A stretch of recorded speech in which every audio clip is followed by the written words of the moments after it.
এই দেশি মাছগুলো খেতে কিন্তু অনেক ভালো লাগে, আমার তো বেশ ভালো লাগে। এর ভিতরে বিভিন্ন রকমের মাছ আছে।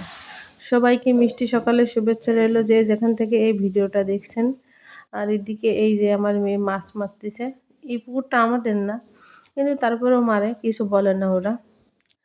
আর এই যে এখানে মুখে কিছু সিদ্ধ করে নিয়েছিলাম, অনেক দিন তো সিদ্ধ করে রান্না করা হয় না, কারণ চুলে রান্না করলে একরকম স্বাদ হয়, আর সেদ্ধ করে রান্না করলে একরকম স্বাদ হয়। তো ভালো মাছকে একটু চুলে রান্না করি। বেশ অনেকদিন পরেই করলাম। সকালবেলা উঠে প্রেশার কুকারে দিয়ে রাখছিলাম, এখন চুলে নিচ্ছি। প্রেশার কুকারে 2 থেকে 3টে সিটি দিলে বেশ সুন্দর হয়, আর বেশি দিলে একদম গলে মানে শেষ হয়ে যায়। আর এখানে এটা ছিল আগের দিনের ডাল। সেই ডালটা মানে শুকনো করে নিছি জ্বালাই আবার। তারপরে পেঁয়াজ, শুকনো ঝাল ভেজে নিছি, সর্ষের তেল দিয়ে এটা মাখানো হবে, বেশ ভালো লাগে। আর সেই দিন সবাই বলতেছিল একটু তালের বড়া বানানোর জন্য। এখানে আটা নিছি, নারকেল, চিনি আর তাল। এই তালটা ছিল আগের বছরের। এবছরে তাল আনছে, তা ভাবলাম তাল ফেলে দিয়ে কি হবে।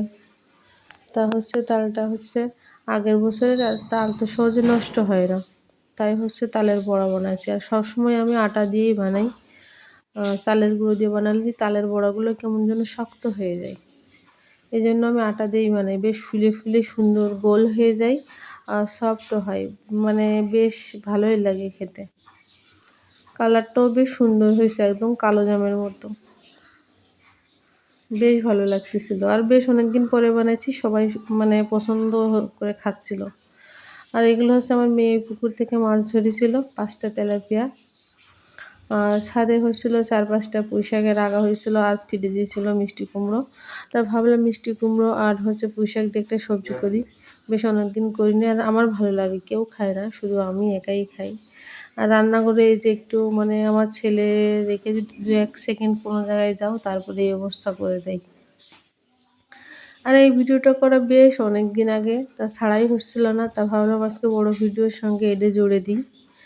কিছু আলু সিদ্ধ ছিল সকালের, আর সাথে ডিম নিছি, পেঁয়াজ কুচি, ঝাল, লবণ, তারপরে হলুদ আর একটু সুজি, এই দিয়ে সব একসঙ্গে মাখাবো। মাখাইয়ে ডিমের ভিতরে ডুবোয়ে তারপর ওইটাতে কি বলে এখন নাম মনে নেই, তবে বিস্কুটের গুঁড়ো, তারপর টোসের গুঁড়ো দিলেও হয়। তা ওর নাম এখন এই মুহূর্তে মনে পড়তেছে না, মাঝে মাঝে মনে হয় না। আর তারপরে এখন তাড়াতাড়ি ভয়েস দিচ্ছি, নাম তো এখন মনেই নেই। অজানা রেসিপি, মানে আমি নিজেও জানি না এই রেসিপি হয় কি না।